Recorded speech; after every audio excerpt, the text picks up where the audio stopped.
नमस्कार news India, आप देख रहे हैं, मैं आपके साथ सागर मिश्रा। बतौर राष्ट्रपति अब से कुछ ही देर में रामनाथ कोविंद का संबोधन होने वाला है देश को। जिस तरह से राष्ट्रपति रामनाथ कोविंद ने अपना कार्यकाल संभाला, वाकई में वो काबिले तारीफ। कई बड़े फैसले, और कल वो दिन होगा जब द्रौपदी मुर्मू शपथ लेंगी राष्ट्रपति पद के लिए।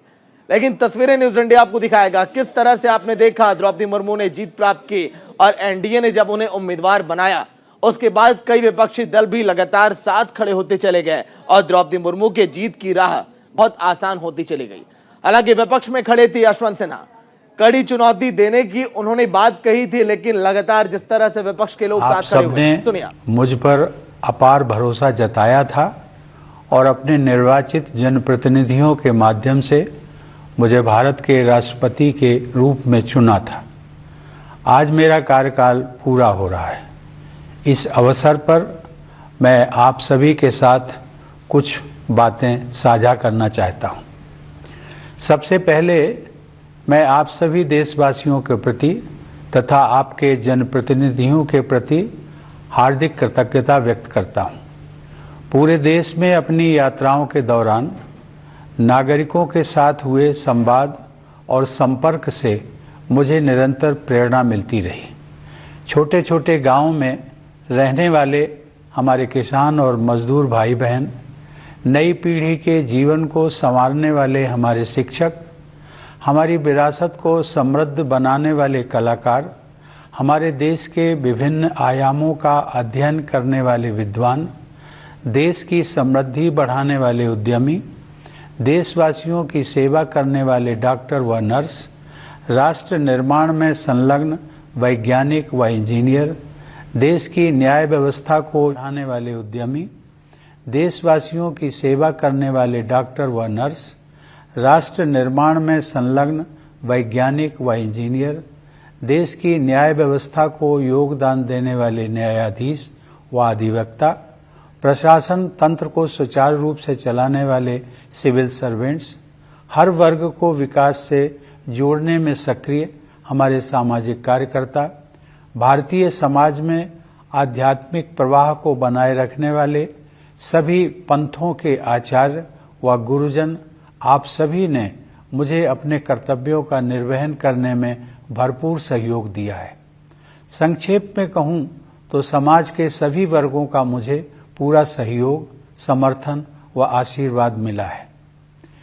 मेरे मनोमस्तिष्क में वे सभी क्षण विशेष रूप से अंकित रहेंगे जब मेरी मुलाकात अपनी सेनाओं, अर्धसैनिक बलों तथा पुलिस के बहादुर जवानों से होती थी। उन सभी में देश प्रेम की अद्भुत भावना देखने को मिलती है। अपनी विदेश यात्राओं के दौरान जब भी प्रवासी भारतीयों के साथ मेरा मिलना हुआ, हर बार मुझे मातृभूमि के प्रति उनके गहरे प्यार और अपनेपन का एहसास हुआ। देश के सर्वोच्च नागरिक पुरस्कार समारोहों के दौरान मुझे अनेक असाधारण प्रतिभाओं से मिलने का अवसर मिला। वे सभी पूरी लगन, अटूट समर्पण और दृढ़ निष्ठा के साथ एक बेहतर भारत के निर्माण में सक्रिय हैं। इस प्रकार अनेक देशवासियों से मिलने के बाद मेरा यह विश्वास और भी दृढ़ हुआ कि हमारे निष्ठावान नागरिक ही वास्तविक राष्ट्र निर्माता हैं और वे सभी भारत को बेहतर बनाने के लिए प्रयासरत हैं। ऐसे सभी निष्ठावान देशवासियों के हाथों में हमारे महान देश का भविष्य सुरक्षित है। प्यारे देशवासियों, अपने इन अनुभवों से गुजरते हुए अक्सर मुझे अपना बचपन भी याद आता रहा है कि किस तरह महत्वपूर्ण ऐतिहासिक घटनाएं हमारे व्यक्तिगत जीवन को प्रभावित करती रहीं। जब अपने छोटे से गांव में एक साधारण बालक के नजरिए से मैं जीवन को समझने की कोशिश कर रहा था, तब देश को आज़ादी हासिल किए हुए कुछ ही साल हुए थे। देश के पुनर्निर्माण के लिए लोगों में एक नया जोश दिखाई देता था। उनकी आंखों में नए सपने थे। मेरे दिलो दिमाग में भी एक धुंधली सी कल्पना उभर रही थी कि एक दिन शायद मैं भी अपने देश के निर्माण में भागीदारी कर सकूंगा। कच्चे घर में गुजर बसर करने वाले एक परिवार के मेरे जैसे साधारण बालक के लिए हमारे गणतंत्र के सर्वोच्च संवैधानिक पद के बारे में कोई भी जानकारी होना कल्पना से परे था। लेकिन यह भारत के लोकतंत्र की ताकत है कि इसमें हर नागरिक के लिए ऐसे रास्ते खुले हैं जिन पर चलकर वह देश की नियति को संवारने में अपनी महत्वपूर्ण भूमिका निभा सकता है। कानपुर देहात जिले के परौख गांव के अति साधारण परिवार में पला बढ़ा वह रामनाथ कोविंद आज आप सभी देशवासियों को संबोधित कर रहा है। इसके लिए मैं अपने देश की जीवंत लोकतांत्रिक व्यवस्था की शक्ति को सत सत नमन करता हूं। चूंकि मैंने अपने गांव का उल्लेख किया है तो मैं इस बात का भी उल्लेख करना चाहूंगा कि राष्ट्रपति के कार्यकाल के दौरान अपने पैतृक गांव का दौरा करना और अपने कानपुर के विद्यालय में वयोवृद्ध शिक्षकों के पैर छूकर उनका आशीर्वाद लेना मेरे जीवन के सबसे यादगार पलों में हमेशा शामिल रहेंगे। इसी साल प्रधानमंत्री जी भी मेरे गांव परौख आए और उन्होंने मेरे गांव की धरती का मान बढ़ाया। अपनी जड़ों से जुड़े रहना भारतीय संस्कृति की विशेषता है। मैं युवा पीढ़ी से यह अनुरोध करूंगा कि अपने गांव या नगर और अपने विद्यालयों तथा शिक्षकों से जुड़े रहने की इस परंपरा को आगे बढ़ाते रहें। प्यारे देशवासियों, आजकल सभी देशवासी आजादी का अमृत महोत्सव मना रहे हैं। अगले महीने हम सब भारत की आजादी की 75वीं वर्षगांठ मनाएंगे।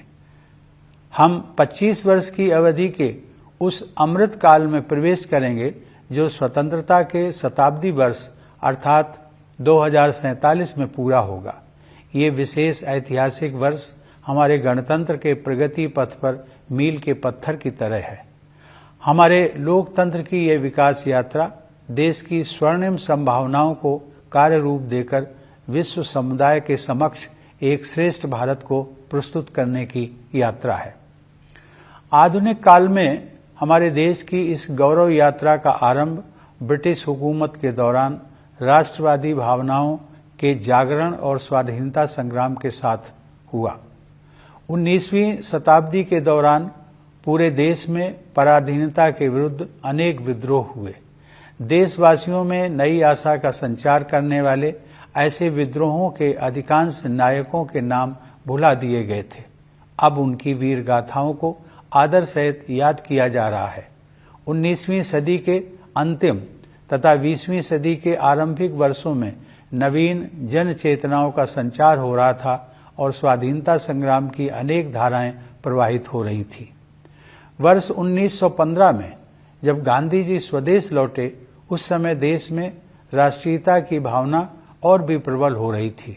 अनेक महान जन नायकों की उज्जवल आकाश गंगा का जैसा प्रकाश हमारे देश को 20वीं सदी के आरंभिक दशकों में प्राप्त हुआ, वह विश्व इतिहास में अतुलनीय है। जहां एक और आधुनिक युग के एक ऋषि की तरह गुरुदेव रविंद्रनाथ टैगोर हमारी सांस्कृतिक विरासत से देशवासियों को फिर से जोड़ रहे थे, वहीं दूसरी ओर बाबा साहब भीमराव आम्बेडकर समानता के आदर्श की ऐसी पुरजोर वकालत कर रहे थे जैसा अधिकांश विकसित देशों में भी दिखाई नहीं दे रहा था। तिलक और गोखले से लेकर भगत सिंह और नेताजी सुभाष चंद्र बोस तक, जवाहरलाल नेहरू, सरदार पटेल और श्यामा प्रसाद मुखर्जी से लेकर सरोजिनी नायडू और कमला देवी चट्टोपाध्याय तक, ऐसी अनेक विभूतियों का केवल एक ही लक्ष्य के लिए तत्पर होना मानवता के इतिहास में अन्यत्र नहीं देखा गया है। मेरे मस्तिष्क में और भी कई विभूतियों के नाम उभर रहे हैं, लेकिन मेरे कहने का तात्पर्य यह है कि स्वाधीन भारत की विभिन्न परिकल्पनाओं से संपन्न अनेक महान नेताओं ने भारत की स्वाधीनता के लिए त्याग और बलिदान के अद्भुत उदाहरण प्रस्तुत किए। इसमें कोई संदेह नहीं है कि स्वाधीनता संग्राम पर गांधी जी के परिवर्तनकारी विचारों का प्रभाव सबसे अधिक पड़ा और उस दौरान उन्होंने कोटि कोटि देशवासियों की जीवन धारा को नई दिशा दे दी। देवी और सज्जनों, लोकतंत्र के जिस पथ पर हम आज आगे बढ़ रहे हैं, उसकी रूपरेखा हमारी संविधान सभा द्वारा तैयार की गई थी। उस सभा में पूरे देश का प्रतिनिधित्व करने वाले अनेक महानुभावों में हंसाबेन मेहता, दुर्गाबाई देशमुख, राजकुमारी अमृत कौर तथा सुचेता कृपलानी सहित 15 महिलाएं भी शामिल थीं। संविधान सभा के सदस्यों के अमूल्य योगदान से निर्मित भारत का संविधान हमारा प्रकाश स्तंभ रहा है और इसमें निहित आदर्श चिरकाल से संरक्षित भारतीय जीवन मूल्यों का हिस्सा रहे हैं। संविधान को अंगीकृत किए जाने से एक दिन पहले संविधान सभा में अपने समापन वक्तव्य में डॉक्टर आम्बेडकर ने लोकतंत्र के सामाजिक और राजनैतिक आयामों के बीच के अंतर को स्पष्ट किया था। उन्होंने कहा था कि हमें केवल राजनीतिक लोकतंत्र से संतुष्ट नहीं होना चाहिए। मैं उनके शब्दों को आप सबके साथ साझा करता हूं। उन्होंने कहा था, हमें अपने राजनीतिक लोकतंत्र को एक सामाजिक लोकतंत्र भी बनाना चाहिए। राजनीतिक लोकतंत्र टिक नहीं सकता यदि वह सामाजिक लोकतंत्र पर आधारित न हो। सामाजिक लोकतंत्र का क्या अर्थ है? इसका अर्थ है जीवन का वह तरीका जो स्वतंत्रता, समानता और बंधुता को जीवन के सिद्धांतों के रूप में मान्यता देता है। स्वतंत्रता, समानता और बंधुता के इन सिद्धांतों को एक त्रिमूर्ति के अलग अलग हिस्सों के रूप में नहीं देखना चाहिए। उनकी त्रिमूर्ति का वास्तविक अर्थ यह है कि उनमें से किसी भी हिस्से को एक दूसरे से अलग करने पर लोकतंत्र का वास्तविक उद्देश्य ही समाप्त हो जाता है। प्यारे देशवासियों, जीवन मूल्यों की यह त्रिमूर्ति आदर्शयुक्त, उदारतापूर्ण और प्रेरणादायक है। इस त्रिमूर्ति को अमूर्त अवधारणा मात्र समझना गलत होगा। केवल आधुनिक ही नहीं बल्कि हमारा प्राचीन इतिहास भी इस बात की गवाही देता है कि वे तीनों जीवन मूल्य हमारे जीवन की सच्चाई हैं। उन्हें हासिल किया जा सकता है और वस्तुतः उन्हें विभिन्न युगों में हासिल किया भी गया है। हमारे पूर्वजों और हमारे आधुनिक राष्ट्र निर्माताओं ने अपने कठिन परिश्रम और सेवा भावना के द्वारा न्याय, स्वतंत्रता, समता और बंधुता के आदर्शों को चरितार्थ किया था।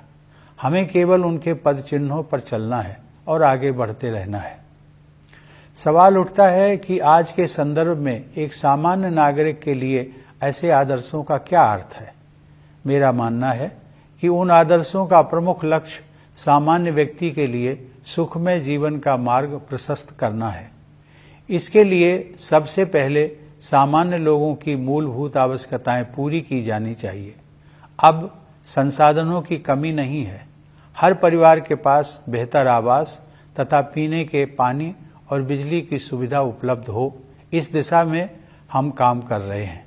यह बदलाव विकास की बढ़ती हुई गति तथा भेदभाव से पूर्णतः मुक्त सुशासन द्वारा ही संभव हो सका है।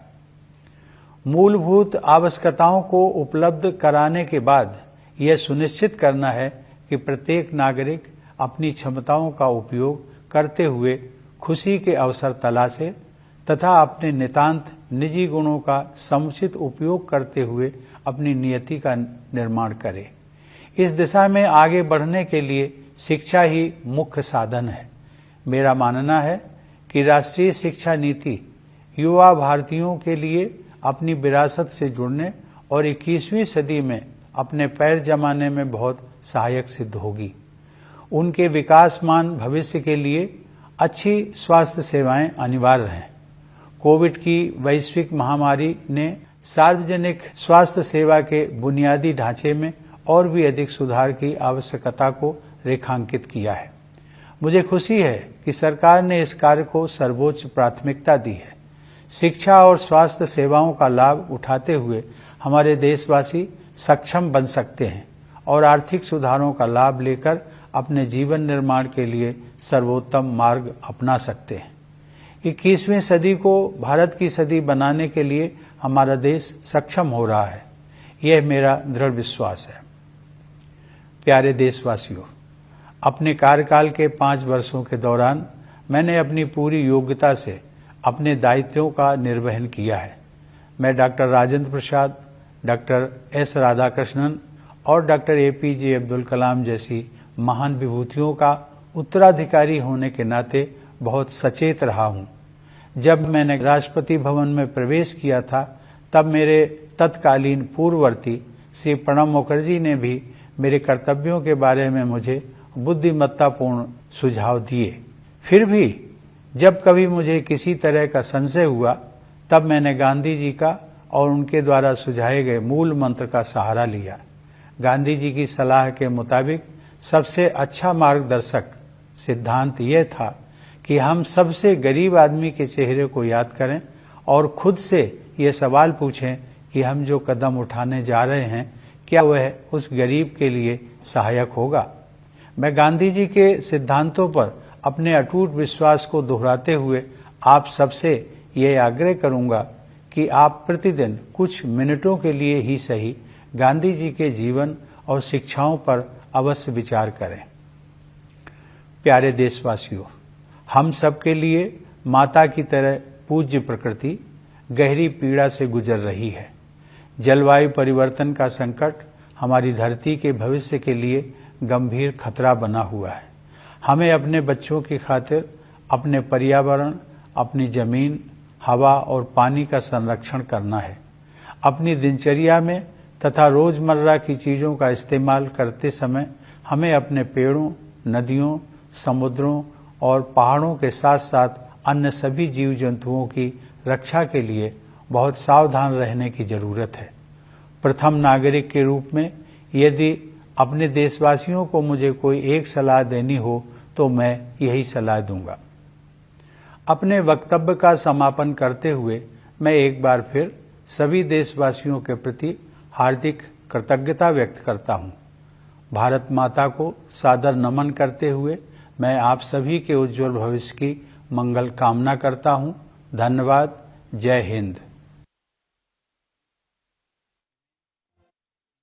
बलिदान दिया जिस तरह से देश के राष्ट्रपति रामनाथ कोविंद बतौर राष्ट्रपति आखिरी संबोधन देश के नाम।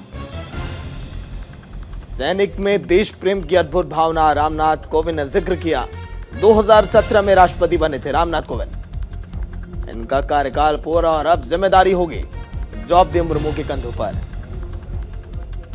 कल के दिन उनका शपथ ग्रहण और राष्ट्रपति की अब भूमिका में नजर आएंगी द्रौपदी मुर्मू।